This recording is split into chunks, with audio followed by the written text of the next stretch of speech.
Hey everybody, and thank you for watching the Cardboard Dungeon.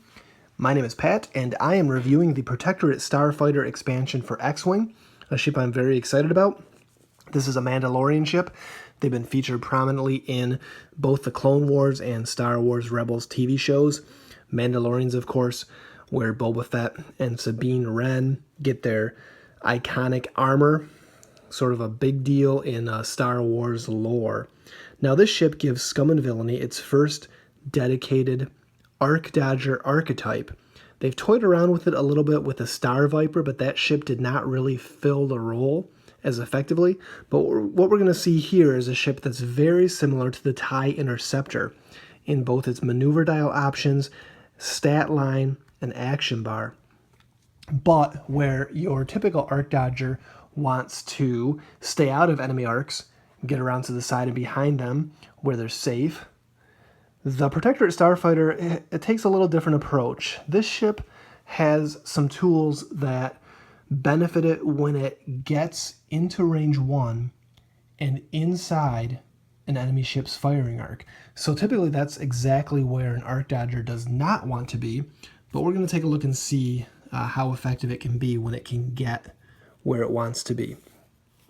So let's jump right in. Let's look at the maneuver dial for this thing.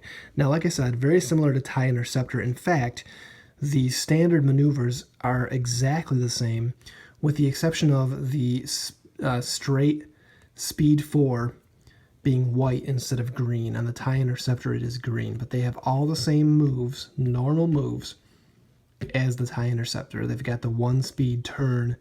They've got a lot of green there in the middle of the dial, very nice.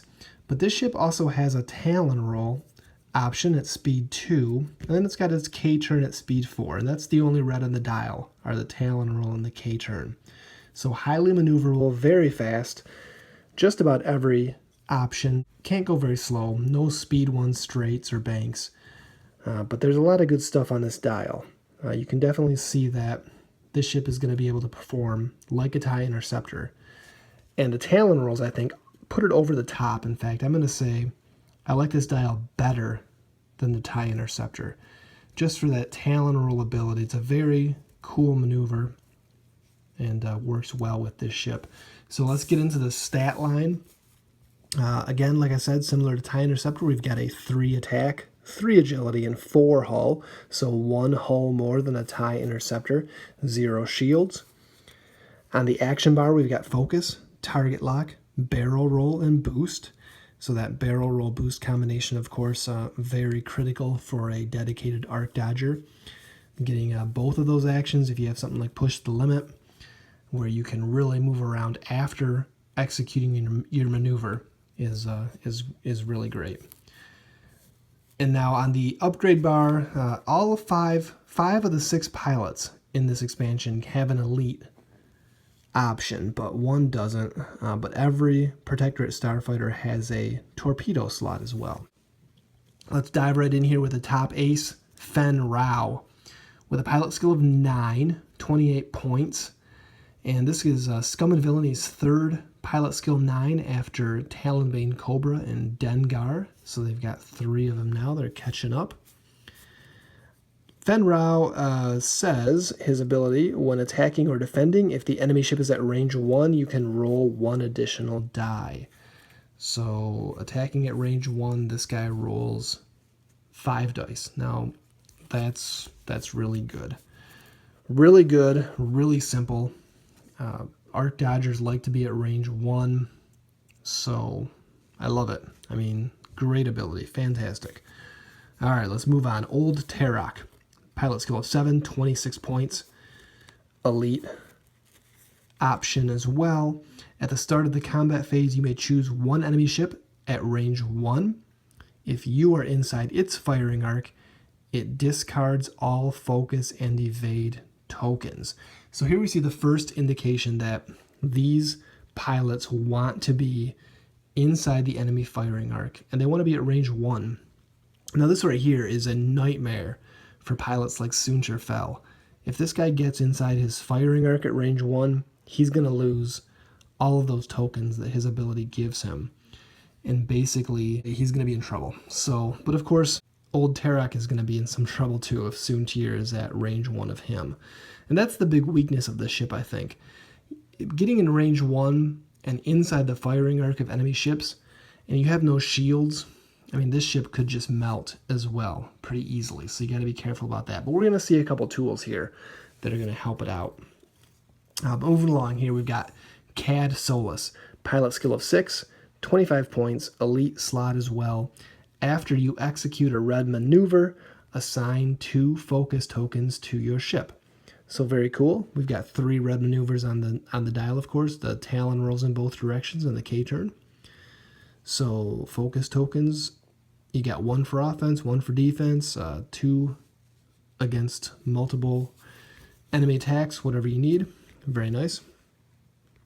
All right, next up, Concord Dawn Ace, the first non-unique. Has an elite slot as well. Pilot skill of 5, 23 points. And then we got Concord Dawn Veteran, pilot skill of 3, 22 points. Also has an elite slot. And finally, rounding out these pilots, Zealous Recruit, pilot skill of 1, 20 points. So here we have something interesting. You can put 5 of these on the board. 5 of them naked, no upgrades at all. Sort of a mini swarm, but 3 attack value, 3 agility, 4 hull. Not sure how competitive that would be, but it's an option. So a 20-point ship with 3 attack, not bad. I think that we'll probably see some people trying this just to see how it does. Highly maneuverable ship, high agility, good attack value. Be interesting to see how people outfit these ships. All right, now there's only 2 upgrades in this expansion, but they're both new. The first is a new elite. Fearlessness is scum only, costs 1 point, and it says, when attacking, if you are inside the defender's firing arc at range 1, see there that is again, inside their firing arc at range 1, and the defender is inside your firing arc, you may add 1 hit result to your roll. Now think about this with Fen Rao, who in most situations will shoot first, rolls an extra dice at range 1. He's rolling 5 dice at range 1 already, and now he's going to add another hit to that. A potentially 6 hit roll at range 1. That's crazy. I mean, these guys have a risk for reward play style, and we haven't seen this before, I don't think, in X-Wing really on a ship like this, and I really like it. I like this whole idea that they just want to get right up in the face of their opponent, and they don't even care. All right, and the next card is playing into that as well. Concord Dawn Protector. This is the title, Protectorate Starfighter only, 1 point. When defending, if you are inside the attacker's firing arc and at range 1, and the attacker is inside your firing arc, add 1 evade result. So we get a little extra defense now when they get into that sweet spot that they want to be at. Range 1, inside an enemy firing arc. Free evade, so not an evade token, just an evade result. Now it is interesting, this ship does not have the evade action. Usually that's kind of a big deal for an arc dodger, but this does get them an evade result. You probably want to hang on to focus for your defense in a lot of cases, depending on whose firing arc you're in with these ships, but there it is. A fast, maneuverable little scum and villainy ship, Protectorate Starfighter, likes to be right up in opponents' faces. I think this ship might change a lot of how we approach this game. You see this on the table, you know what it wants to do.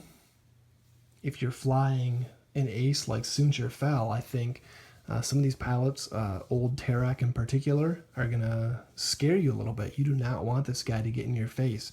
Initiative becomes critical. They all have pilot skill 9, so veteran instinct, adaptability become more important.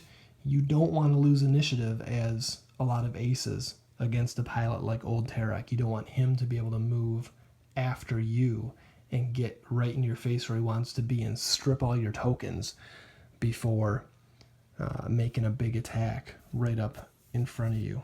And Fen Rao, I think, is just going to be scary in a variety of things. Now, it is interesting.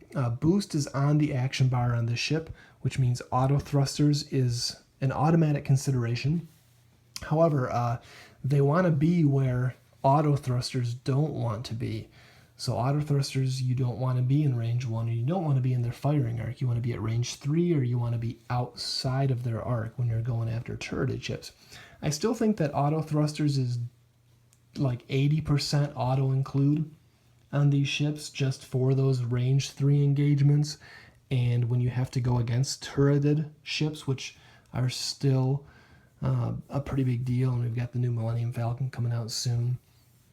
So turrets aren't going away anytime soon, but I wonder what other modifications might work better for the playstyle. Now, stealth device, obviously, pricey at 4 points, but when you're right in an enemy's face, having that extra defense die, certainly not a bad thing. So, very interesting ship. I really like this. I'm really looking forward to playing it and getting this on the table with a variety of Scum and Villainy lists. I think of all of the Scum and Villainy small ships that we've seen so far, not too many of them. That faction seems to have mostly large ships, but this is the most exciting, I think, the most interesting of what they've gotten so far. All right, so as always, guys, thank you so much for watching.